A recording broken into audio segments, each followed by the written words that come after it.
27वां अध्याय। स्वस्थ शरीर की कांति जिस प्रकार वस्त्र द्वारा ढक जाती है, उसी प्रकार व्यक्ति की आत्मा अपनी अमूल्य संपत्ति, अपने ब्रह्म तत्व की तेजस्विता को अहंकार के अंधेरे में छिप जाने पर प्रकट नहीं कर पाती। अहंकार सब पापों, सब दुर्गुणों, सब त्रुटियों की जड़ है। इसका जन्म इच्छा से हुआ है, इसलिए अहंकार से भी मुक्त हो जाओ। कामना रहित स्थिति वास्तव में अहंकारहीन स्थिति ही है। मुक्ति अहंकार के बंधन से छुटकारे के सिवाय और क्या है? इच्छा के बंधन से छूट जाने पर तुम मुक्ति पाने की योग्यता पा लेते हो। अधिकतर लोग फल प्राप्ति द्वारा लाभ उठाने की इच्छा से प्रेरित हो कार्य करते हैं, और जिन कार्यों से लाभ नहीं मिलता, ऐसे कार्यों को नहीं करते। गीता इन दोनों प्रकार के दृष्टिकोणों को अनुचित समझती है, क्योंकि फल प्राप्ति हो या न ही कार्य करने के कर्तव्य से कोई भी व्यक्ति छुटकारा नहीं पा सकता। मनुष्य पूर्णतया कर्मजनित परिणामों के जाल में फंसे बिना कैसे रह सकता है? गीता का उपदेश है कि कर्म फल त्याग, यानी कर्म के फल में आसक्ति का त्याग, इस लक्ष्य की प्राप्ति का श्रेष्ठ साधन है। इच्छा की हो या त्याग दी हो, आशा हो या न हो, प्रत्येक कार्य का देर सवेर किसी न किसी परिणाम में अंत होता ही है। कार्य का अंत परिणाम में होना अनिवार्य है। परिणाम अच्छे भी हो सकते हैं, बुरे भी हो सकते हैं, लेकिन कार्य परमात्मा को समर्पित कर दिया हो तो इन दोनों में से किसी भी परिणाम का प्रभाव कर्ता पर नहीं पड़ेगा। समर्पण की भावना से किया हुआ कार्य श्रेष्ठ, दैवी, अलौकिक और पवित्र स्तर का हो जाता है। इसके विपरीत अहंकार से प्रेरित कार्य बंधनकारी होंगे। भगवान को जो वास्तव में प्राप्त करना चाहते हैं, उन्हें इच्छा के कलंक से मुक्त हो जाना चाहिए। भगवान की खोज और प्राप्ति के लिए उन्हें मामकार शून्य, मैं और मेरे की भावना से मुक्त हो जाना चाहिए। तभी उन्हें मोक्ष प्राप्त हो सकेगा। जीवन के लक्ष्य की प्राप्ति यही है। इस स्थिति में न तो सुख का न दुख का बोध रहता है। इन दोनों से परे और उच्च स्तर की स्थिति होती है। कृष्ण की इच्छा थी कि उनका मित्र और भक्त अर्जुन इस अवस्था को प्राप्त करे, इसलिए उन्होंने उसे अनेक प्रकार के उपाय और साधन बताकर उसे बचाने का प्रयत्न किया और मानव मात्र के कल्याण के लिए उस अमूल्य उपहार प्राप्ति का उसे निमित्त बनाया। इस पवित्र उपदेश को समाप्त करने के पूर्व कृष्ण ने अर्जुन से कहा, सब धर्मों को त्याग कर मेरी शरण में आओ, मैं तुम्हें सब पापों से मुक्त करूंगा। अहम में जो अहंकार और मामकार का गर्व और मैं और मेरा की भावना है, उसका त्याग करो।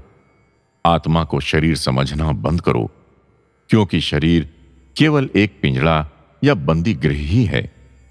ये सब सिवाय परमात्मा के अन्य और कुछ नहीं है। इस पर विश्वास दृढ़ करो। अब भगवान की इच्छा के आगे झुकने और उनकी योजना की शरण लेने के सिवाय अन्य कुछ नहीं करना है। मनुष्य के दो कार्य संकल्प और विकल्प, यानी निश्चय और अस्वीकृति का कार्य छोड़ देना है। उसे भगवान की आज्ञा का पालन करना है। जहां भी उसे रखा गया है, जैसा भी उसे बनाया गया है, उसमें ही उसे प्रसन्न रहना है। फल प्राप्ति की इच्छा के बिना भगवान को समर्पित पूजा रूप समझकर वो अपने कार्य करता है, और इसलिए ऐसे कार्यों के औचित्य या अनौचित्य का विवेचन करने से वो दूर रहता है। यही उसके कर्तव्यों का निष्कर्ष है। कुछ मूर्ख वेदांती मालाओं से सज धज कर कृष्ण के इस उपदेश का लाभ उठाने के लिए सब धर्मों को इस निश्चय से त्याग देते हैं कि परमात्मा उन्हें सब पापों से मुक्त कर देगा। तत्पश्चात वे आलस्यवश पैर फैलाए हुए आंख नीचे सुस्त पड़े रहते हैं। वे अपने करने योग्य कर्तव्यों का त्याग करते हैं और मनमाना खाते, सोते और घूमते रहते हैं। वे अच्छे और बुरे का अंतर नहीं देखते और बहाना बनाते हैं कि परमात्मा ने उन्हें धर्म की मर्यादा के परे हो जाने की आज्ञा दी है। जब समाज के वरिष्ठ लोग और अनुभवी साधक उनके आचरण पर खेद व्यक्त करते हैं, तब उनका उत्तर होता है, आह, क्या तुम भी ऐसी गंभीर भूल कर रहे हो? गीता में भगवान ने जो कहा है उसे क्या तुम नहीं जानते? मेरे आचरण का आधार तो भगवान की यह आज्ञा है कि सर्वधर्मान परित्यज्य। मुझे अपूर्ण ज्ञानियों की सलाह आवश्यक नहीं है। इन्हें अपनी भक्ति और लकीर की फकीरी का बहुत गर्व होता है। भगवान के कथन में से वे लोग केवल उन्हीं शब्दों को चुनते हैं जिनसे उनकी प्रवृत्तियों का मतलब सिद्ध हो सके। आगे पीछे के शब्द एक ही आज्ञा के अविभेद्य विभाग होते हुए भी मन पसंद न होने के कारण सहज में ही अमान्य कर दिए जाते हैं। गीता के विश्वस्त समर्थक बनते हुए भी उसके आदेशों के मुख्य अंशों को नहीं मानते। भगवान कहते हैं, माम एकम शरणम व्रज, अर्थात सब धर्मों को त्याग कर केवल मेरी शरण लो। क्या उनका ऐसा समर्पण है? नहीं। क्या उनमें कम से कम मोक्ष प्राप्ति की गहरी उत्कंठा है? नहीं, क्योंकि यदि उनमें ऐसी उत्कंठा होती तो अपने करने योग्य कर्तव्यों को उन्होंने त्यागा न होता, भोजन और निद्रा के वे शिकार न बनते। ऐसे लोग निरर्थक बातें बनाने में श्रेष्ठ होते हैं, केवल तड़क भड़क में प्रभावोत्पादक होते हैं। भगवान के निर्देशों को वे अपने आचरण में नहीं उतारते, उनमें इसके लिए बहुत ही आलस्य होता है। आध्यात्मिक प्रयत्न का एक अणु भी उनमें नहीं दिखता। भगवान के दिव्य वचनों का बहुमूल्य सत्य सच्चे आकांक्षी को स्पष्ट प्रत्यक्ष हो जाता है। सर्वधर्मान परित्यज्य माम एकम शरणम व्रज, अहम त्वा सर्व पापेभ्यो मोक्षयिष्यामि मा शुचः। भगवान ने क्या कहा, इस पर ध्यान दो। उन्होंने सर्वधर्मान परित्यज्य कहा है, सर्वकर्मान परित्यज्य नहीं कहा। इसका अर्थ क्या हुआ? अर्थ है कि भगवान द्वारा निर्देशित सब कार्य धर्म अधर्म के तर्क में उलझे बिना केवल भगवान की महिमा के लिए समर्पण समझकर करने चाहिए। भगवान में पूर्ण विश्वास और पूर्ण समर्पण द्वारा तुमने ये तो अब जान ही लिया है कि जीवन में प्राप्ति के लिए कुछ बाकी नहीं रह जाता। फिर भी जनक और अन्य लोगों की तरह संसार के कल्याण लोक संग्रह के लिए तुम्हें कार्य करते रहना होगा। जो आत्मा तुम में है वही सर्वभूत अंतरात्मा सब में है, इसलिए सर्वभूत हिते रतः बनो, अर्थात सब प्राणियों की भलाई में लगे रहो।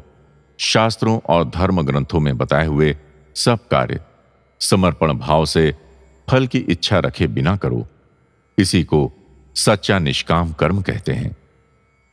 गीता को अच्छी प्रकार समझकर इसे आचरण में उतारकर अपने को निष्काम कर्म की अवस्था में प्रतिष्ठित कर सब कर्तव्यों को पूजा कार्य हरि प्रसादम समझकर करो। प्रधान कार्य यही है। फल परिणाम सब भगवान पर छोड़ दो। भगवान का अनुग्रह तभी तुम्हें प्राप्त होगा और पृथ्वी पर तुम्हारा जीवन पवित्र बनकर महत्वपूर्ण बन जाएगा। अनेकों कष्टदायक बाधाओं के आने पर भी धर्म मार्ग पर चलने वालों की अंत में विजय निश्चित ही है। अधर्म मार्ग में भटकने वाले चाहे जितने अधिक काल तक धन ऐश और आराम भोगें, अंत में विपत्ति उन्हें घेर ही लेगी। कौरव और पांडव दोनों इस सत्य के साक्षी हैं।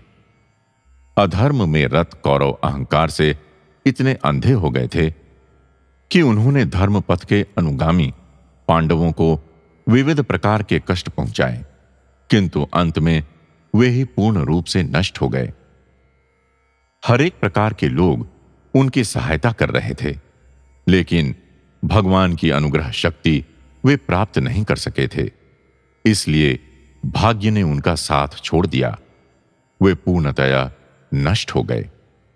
यहां के लोगों के लिए भारत का यह उपदेश है कि शक्तिशाली शस्त्रों से सुसज्जित प्रचंड सेना भी भगवान के अनुग्रह की बराबरी नहीं कर सकती। सत्य और धर्म के गीता भवन का निर्माण भारत की भूमि पर संसार के कल्याण के लिए हुआ है। श्रद्धा और भक्ति से इसका अध्ययन करो, इसके उपदेश को आचरण में उतारकर स्वस्थता और पौष्टिक शक्ति के प्रभाव का अनुभव करो।